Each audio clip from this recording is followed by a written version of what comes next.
이제부터는 썬투자 송범선 실장과 이야기 나눠볼게요. 네, 실장님 안녕하세요. 안녕하세요. 네, 간밤 이 미국 증시 마감 상황과 함께 주요 이슈 정리해 주시죠.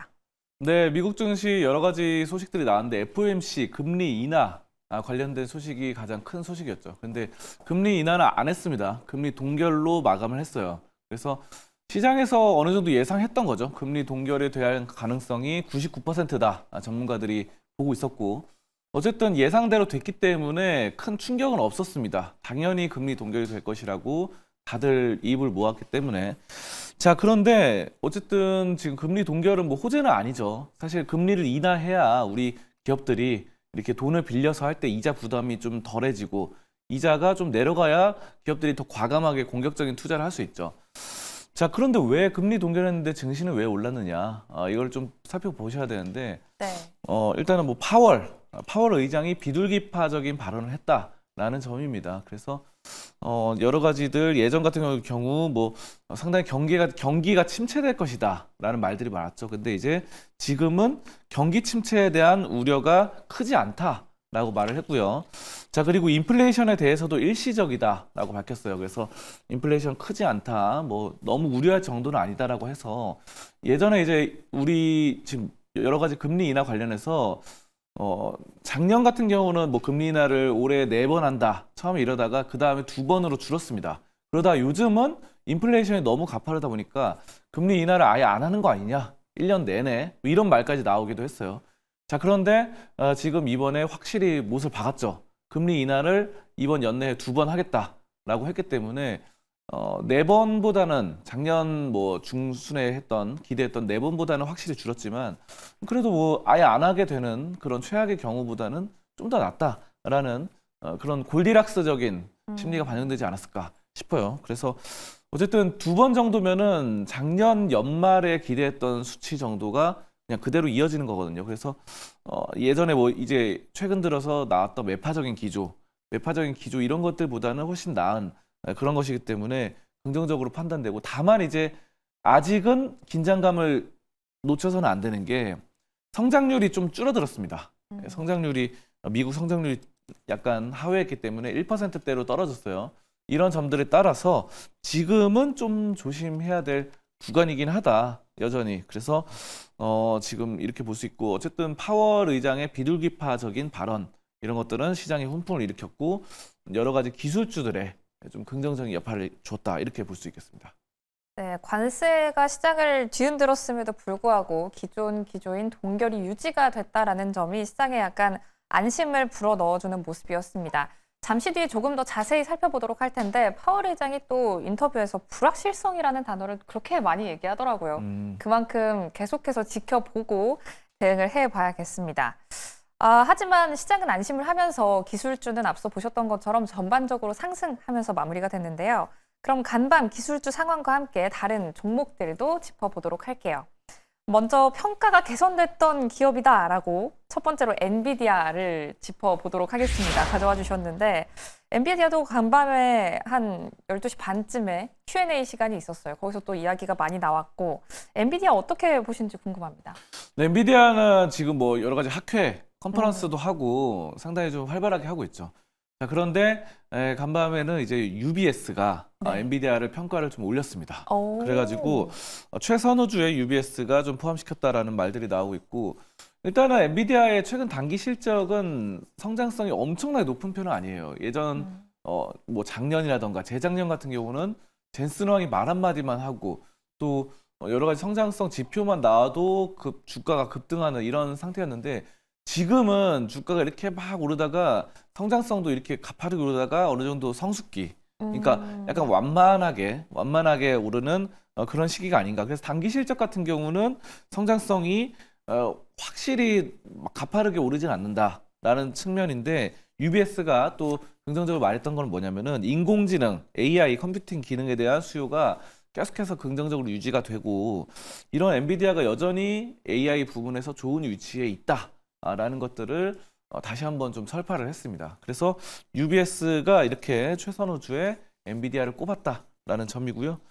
또 엔비디아 자체적으로도 최근에 이제 컨퍼런스를 하면서 여러 가지들을 했는데, 뭐 양자 컴퓨터 관련돼서도 얘기를 하고, 또 여기서 제가 좀 가장 주목해봤던 거는 미국 최대 자동차 기업인 GM과 손을 잡았다는 거죠. GM과 손을 잡고 AI 시뮬레이션 가속, 컴퓨팅 이런 것들.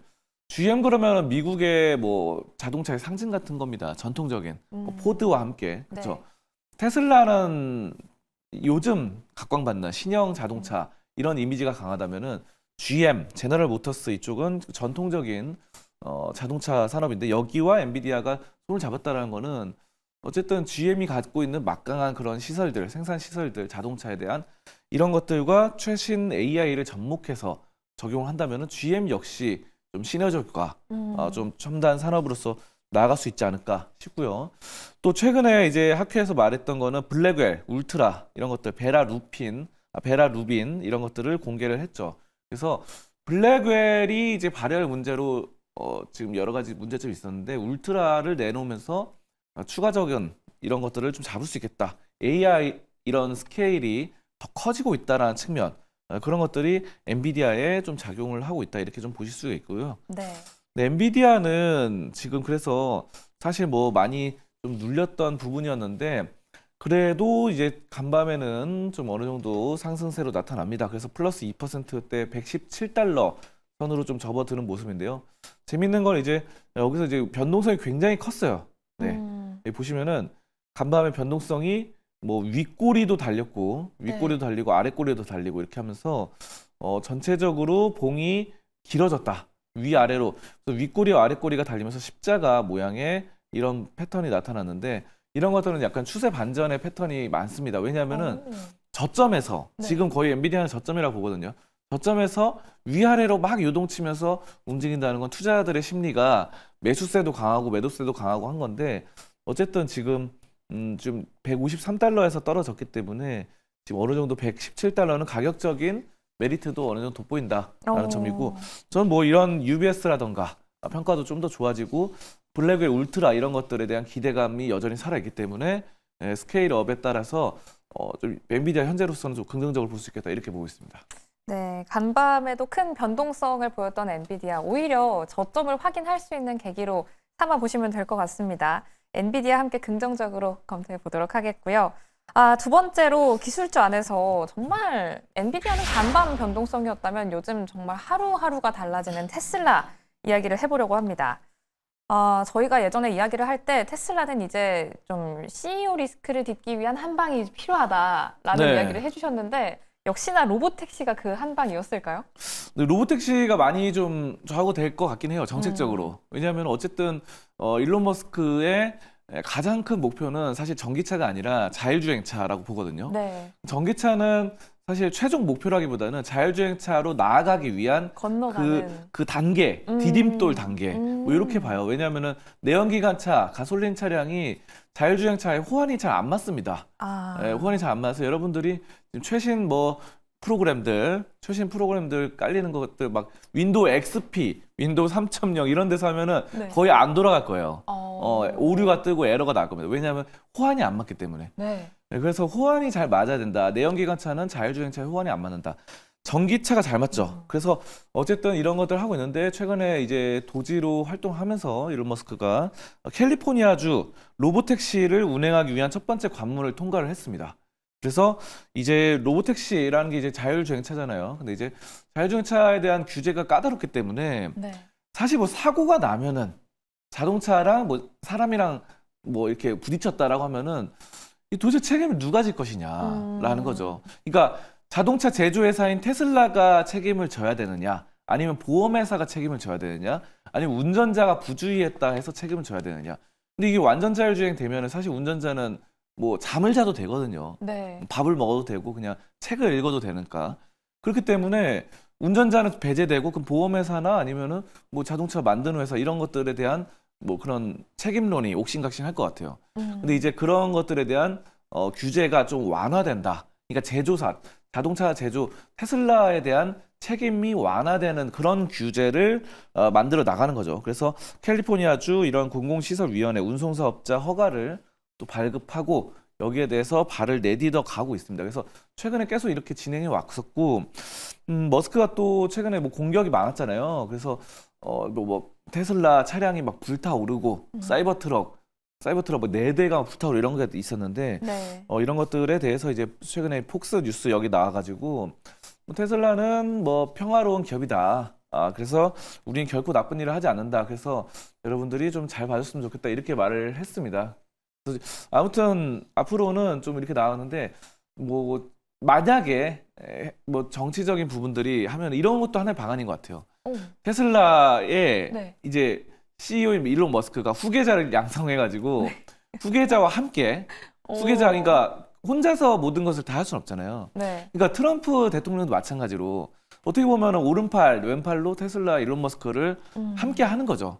동반자를 마련해서 2인 체제로 가듯이 지금 트럼프, 머스크 2인 체제로 가듯이 머스크 역시 테슬라를 2인 체제로 가면은 네, 뭐 오른팔, 왼팔로 가서 좀 자신의 후계자, 유명 인사를 좀 키운다고 한다면은 좀 그런 것도 하나의 방안이 되지 않을까. 저는 뭐 그렇게 생각해요. 왜냐하면 머스크가 이제 정부에서 행정임 업무를 할 때는 또 2인자가 뭐 오른팔이 또 하고. 그거를 CEO 담당해서 하고 네.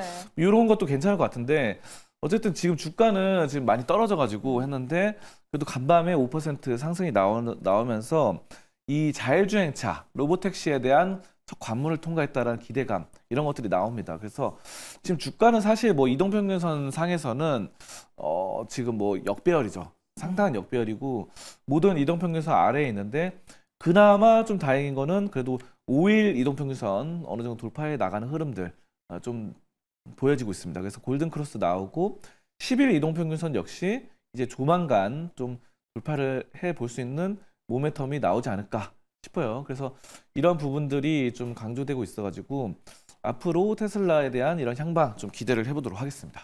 네, 테슬라 앞으로의 흐름 함께 기대를 해보도록 하겠습니다.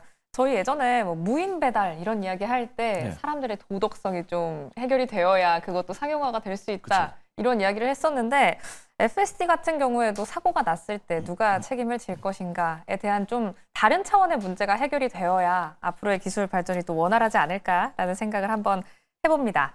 이렇게 전반적으로 엔비디아와 함께 테슬라 기술주 중심으로 짚어봤는데요. 그럼 이렇게 상승장 안에서 우리가 들어가 볼 기업도 한번 궁금해집니다. 오늘의 관심주로 가져오신 기업도 궁금한데 제가 앞서서 브리핑했던 내용이랑 좀 관련이 있는 것 같아요. 그렇죠. 코인 관련돼서 코인 베이스 가져왔는데요. 네. 그 리플이 많이 올랐어요. 리플이 많이 올랐고 말씀해 주셨던 것처럼 리플이 이제 사실 소송이 굉장히 길었습니다.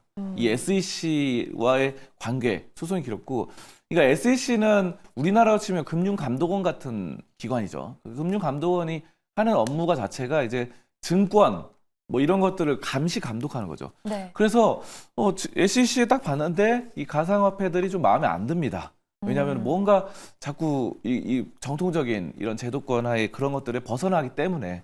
그래서 무려 소송을 5년, 4년 동안 했습니다. 4년 동안 길게 소송을 했는데 처음에는 이제 아무래도 SEC가 이 직급이라든가 사회적인 위치가 높다 보니까 이쪽에 유리하게 흘러갔지만 굉장히 길게 하다가 최근에 작년 기준으로 작년 11월인가 그때쯤에 리플이 이겼어요, 법적으로.